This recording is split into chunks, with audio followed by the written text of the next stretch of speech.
is the Reagan Revolution's attack on America's middle class at an end? And I kind of set it up like the Republicans back in the 50s and 60s actually thought they were doing something good. They were worried that if the American middle class, which at that point, when Reagan came into office, was about 62%, so it depends on whose numbers you're looking at, between 60 and 65% of us, about two-thirds of us. The Republicans believed, as the British had believed in the 1700s, or really had believed from the 12th century to the 19th century, that if a middle class, because these middle-class people were not raised in great wealth, they were not wise to the ways of the world, they were not educated in the elite universities. So if a middle class ever emerged that was large enough that they could actually like swing elections, more than 50%, or have considerable political and economic power, that because they were not, well-bred, to quote Jefferson when he kind of scorned the rich, he called them the high-born and the well-bred, because they were not, the middle class was not part of that. They were not part of the educated elite, that they would just screw the country up. And that, in fact, it would look something like a revolt or a revolution. The problem would be that, women wouldn't remember their place in society. Minorities wouldn't remember their place in society. Young people would rebel against their elders. And when the 60s came along, it seemed to prove that in the minds of people like Ronald Reagan and Mitt Romney, and just the whole Republican thing right across the board. They believed that they were watching as the women's movement, the civil rights movement, and the anti-war movement all hit, all at the same time, all within a 4 or 5 year period in the mid-60s. They believed they were watching the end of the American experiment, these Republicans. And so they put Ronald Reagan into office in 1981 with the explicit, specific goal of reducing the middle class in America to below 50%. And he did. It's 43% of America now. It was 66%, or roughly two-thirds of America when Reagan came into office. One income could support an entire family. Now, it turns out that they were wrong, that middle class was going to destroy America. In fact, that middle class built America.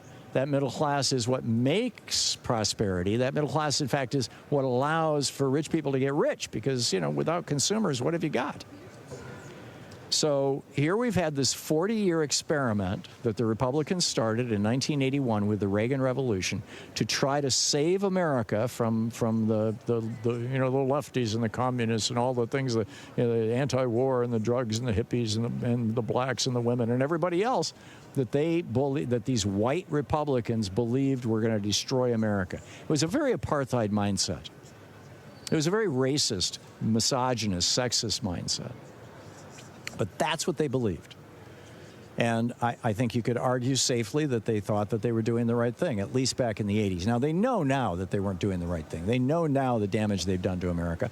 In fact, that's why Trump had success in 2016, because he ran against that. He's still running against the Republicans. He's saying, I'm going to do away with the tax on Social Security. Well, who put the tax on Social Security? Ronald Reagan, as part of his program to kneecap the middle class, to reduce the income of retired middle class people.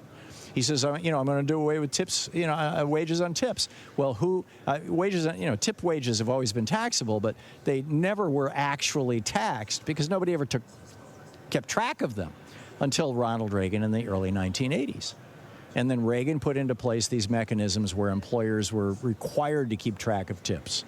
And, so now, even now, Trump is running against Republican policies. So, and of course, free trade was the ultimate Republican policy. The General Agreement on Tariffs and Trade, yes, it was created in 1947, but it was moribund. It wasn't going anywhere. And it got brought forward by George Herbert Walker Bush and Ronald Reagan. And in the last 2 years of the Reagan administration and the 4 years of the Bush senior administration, they rewrote GATT, the General Agreement on Tariffs and Trades, in order to create the World Trade Organization, which was signed into law a couple of years later by Bill Clinton. And they wrote the NAFTA treaty that allowed all of these, all of our factories, or many of our factories, to go to Mexico.